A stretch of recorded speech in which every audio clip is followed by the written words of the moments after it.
हम जा रहे हैं तीनों भाई होटल पर।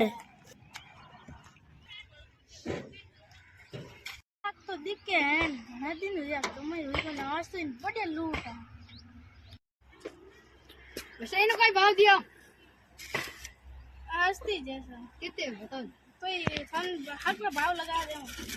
इन्हें अरे इन्हें हक में भाव लगा दे अरे इन्हें बड़े भाव लगा दे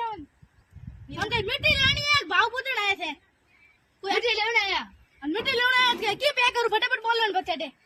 हां कर दो करते हैं पीस की भाई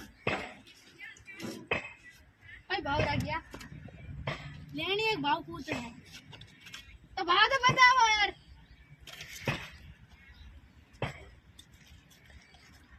लो मिट्टी पे 2000 दे दो सर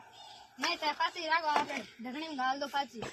और 2000 दे ले लो नहीं ढकनी में डाल दे फांसी क्या दे देने वाला दे दे के कम कर दो लो दस मार सही को फांसी डाल दे मैं क्या दे ढकनी में ने पड़वा के जिले क्यों आ बच्चे तो भाई इस में नहीं रखना कौन गयो मिट्टी फैला ना करवा दे तो भाई जमीन ना नहीं है रह गया रुकिए यार बट्टी को बत्ती कहां पे गया जमीन ना कर दे भाई। अगर आपको वीडियो अच्छा लगे तो सबसे पहले वीडियो को लाइक चैनल को सब्सक्राइब करना और वीडियो नए नए आपके लिए लेके आऊंगा।